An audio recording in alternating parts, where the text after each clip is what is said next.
শুরু করছি। রাধা মাধব মন্দির প্রেম ও ভক্তির এক প্রাচীনতম আশ্রম।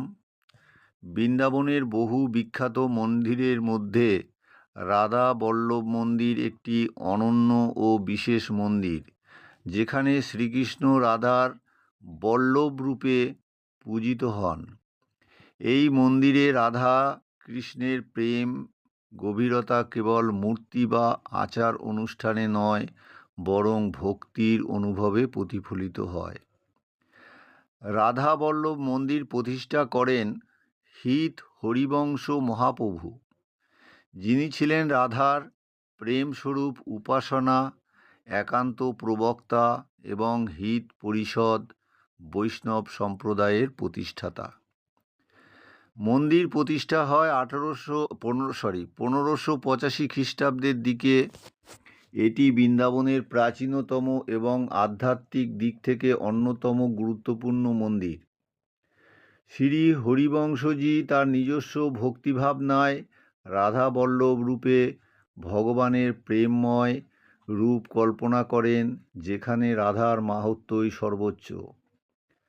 রাধা অর্থাৎ প্রেম, করুণা ও ঈশ্বরীয় শক্তির প্রতীক।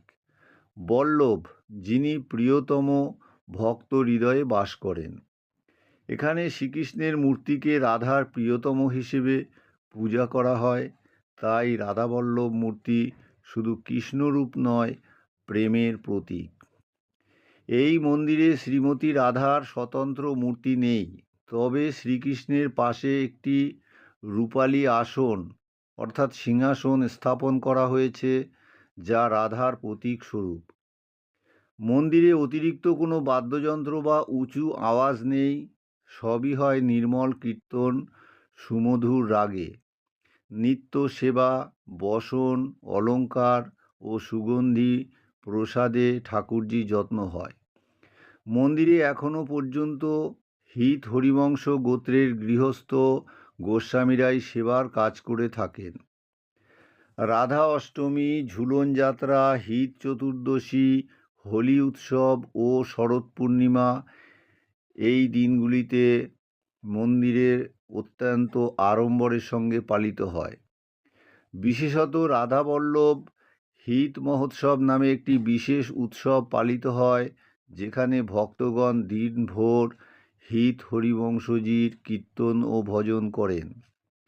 এই মন্দির শুধু এক পূজা স্থান নয়, বরং এক আত্ম উন্মোচনের স্থান, যেখানে ভক্ত নিজেকে ঈশ্বর প্রেমে বিলীন করতে পারে। এখানে গিয়ে মনে হয় রাধা ও কৃষ্ণ যেন হৃদয়ের ভিতরেই কথা বলছেন, বাইরে জগৎ নিস্তব্ধ। রাধাবল্লভ মন্দির এমন এক স্থান যেখানে প্রেম, বিনয় ও নির্জন ভক্তির মাধুর্য অনুভব করা যায়। এখানকার বাতাসেই যেন রাধার নাম মিশে আছে প্রতিটি নিঃশ্বাসে।